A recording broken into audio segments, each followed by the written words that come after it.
Kali ini aku yakin banyak yang datang. Mudah-mudahan aku dapat jodoh. Takut juga dengan status tua. Sylvie menyetir. Ia sangat semangat ikut acara ini. Aku saja yang terpaksa ikut. Nikah tuh nggak enak. Sebulan sudah dicerai. Jawabku malas. Kamu aja yang salah pilih suami. Dari dulu sudah ku bilang, Angga tuh adiknya Anggi. Siapa yang gak lulu kalau melamarnya di depan umum? Ini mirip drama Korea atau film India. Teringat lagi saat-saat Kak Angga melamarku di depan umum. Ini mirip adegan film India. Tapi itu hanya kenangan yang diakhiri sakit hati. 1 bulan menikah langsung menjanda. Iya deh, makanya jangan suka nonton yang bikin baper. Sylvie mana mengerti, pacaran saja belum pernah. Baginya coklat kacang dan keripik kentang lebih dari sekedar pacar. Makanya badannya bongsor. Kami sampai di kafe acara reunian. Setelah mobil Sylvie parkir, kami melangkah masuk. Terlihat beberapa teman kampus dulu bercanda sambil masuk. Tapi yang membuatku merasa tidak enak, ada Anggi dan Kak Gara duduk menatapku masuk. Sangat terlihat tatapan Anggi tidak menyukaiku. Cuek Dinda, gumamku di hati. Jangan pikirin, toh ini bukan rumah mantan mertuamu, bisik Sylvie seolah mengerti perasaanku. Aku pulang aja ya. Aku langsung membalikan badan. Tunggu dulu, Din, ucap Sylvie. Setelah berbalik, aku terdiam berdiri melihat sosok lelaki tersenyum menatapku. Entah sejak kapan ia di belakangku. Rasanya masa-masa kuliah dulu kembali hadir. Apa kabar, Din? Ia menyapaku. Suara dan tatapan yang masih sama. Baik, Kak Yuda, jawabku pelan. Dia Kak Yuda, mantan pacarku. Fotoku bersamanya dulu penyebab Kak Angga menceraikanku. Sekian lama kami bertemu lagi. Apakah ini yang dinamakan cinta lama bersemi kembali? Hai Kak Yuda, apa kabar? Sylvie menyapa Kak Yuda. Lalu mereka bersalaman sambil melempar senyum. Baik, tambah sehat aja Sil. Waduh, ini bukan tambah sehat Kak, tapi tambah melar, jawab Sylvie sewot. Lah iyalah, tambah sehat. Setiap hari Sylvie makan 4 sehat 5 coklat batang. Sempurna. Hai Yud. Tiba-tiba Anggi muncul menyapa Kak Yuda. Kulihat Kak Gara asik mengobrol dengan yang lain. Hai Nggi, Gara mana? Kak Yuda melihat ke sekitar Anggi. Ada tuh. Anggi menunjuk Kak Gara yang sedang asik mengobrol. Sudah ada momongan lagi di perutku. Kamu gimana Yud? Tanya Anggi, sangat akrab. Mereka asik bicara. Kulihat Sylvie juga asik bercanda dengan yang lain. Kulangkahkan kaki ingin pergi. Rasanya tak semangat melihat mantan kakak iparku. Tunggu. Tiba-tiba Kak Yuda menahan tanganku. Posisinya menghadap Anggi dan aku di sampingnya. Ingin berlalu. Melihat Kak Yuda memegang tanganku, Anggi terbelalak. Seakan tidak suka dengan yang dilihatnya. Lepaskan tanganku Kak, pintaku. Sambil melihat ke sekitar. Statusku baru saja janda. Aku tak mau jika ini menjadi gosip dan orang memandangku hina. Sebentar Nggi, aku ada perlu, ucap Kak Yuda ke Anggi. Tapi kita baru saja ketemu, jawab Anggi gugup. Seperti tidak percaya, Kak Yuda masih bersikap sama seperti saat kami pacaran kuliah dulu. Mendadak jantungku bergetar. Kenangan dan rasa dulu kembali hadir, tapi harus segera ku tepis. Aku yakin Kak Yuda juga sudah berumah tangga.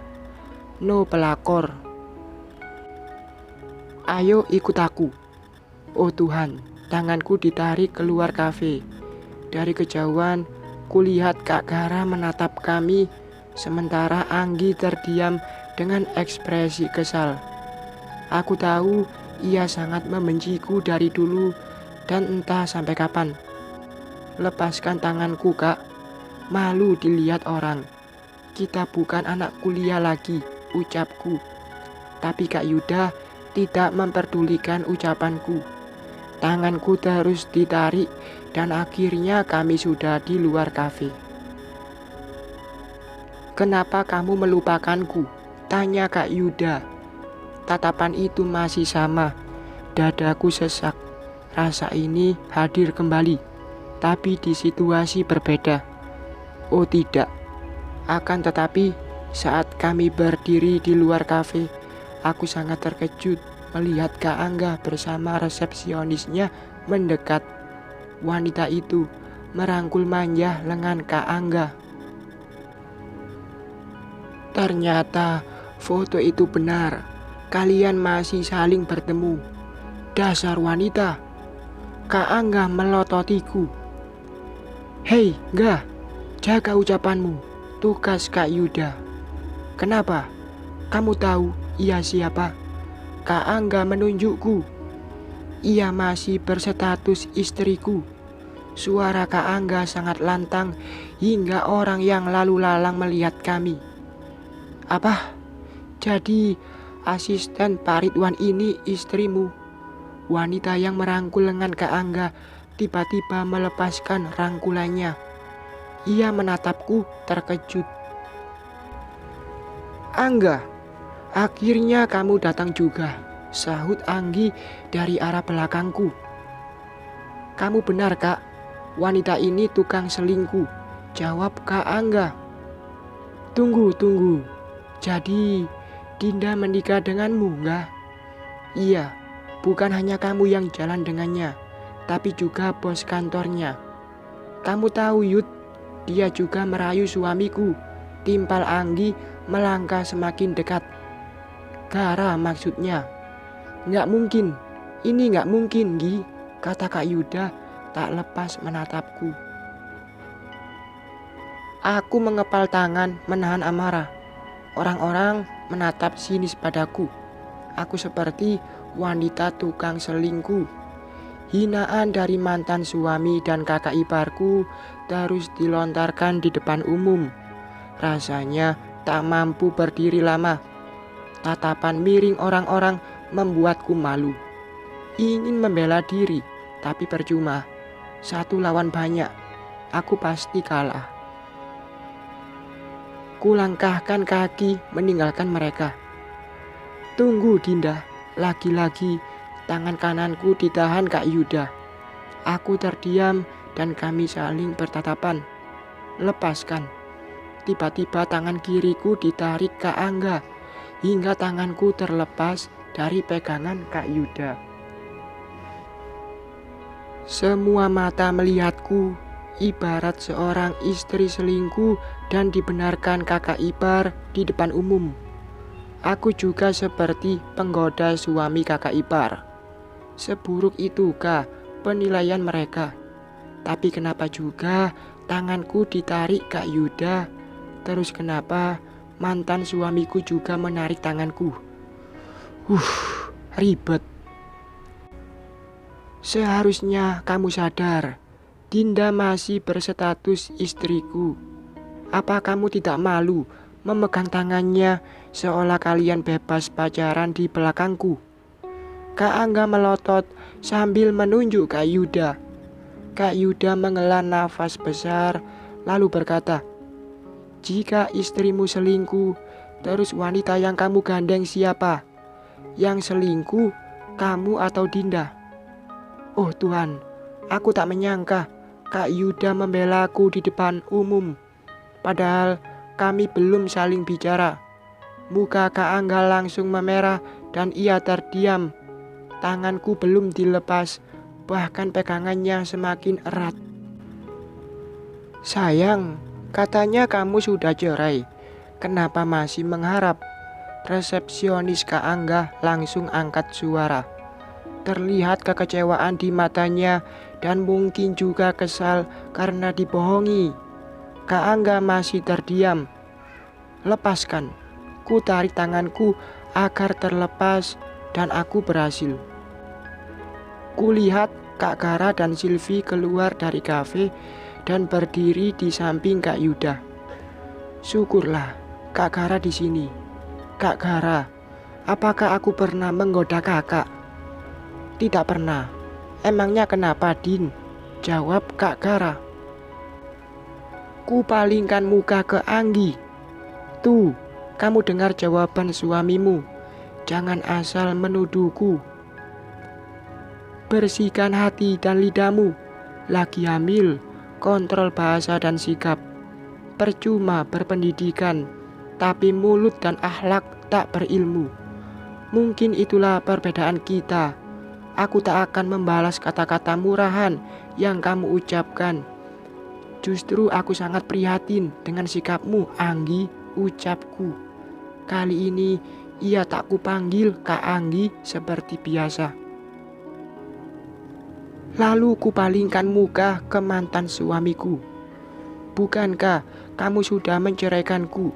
1 bulan pernikahan, tiba-tiba aku dicerai karena sebuah foto, ucapku. Kak Yuda adalah lelaki di foto itu.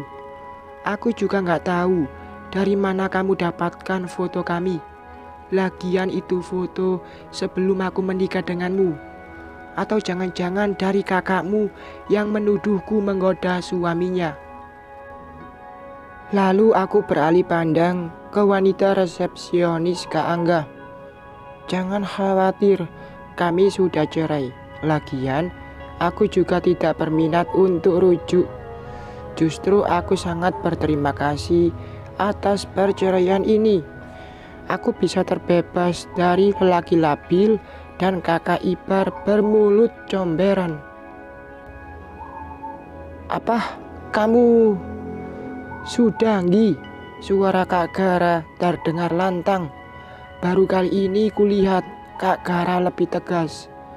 Mungkin juga malu karena orang-orang menatap miring ke Anggi.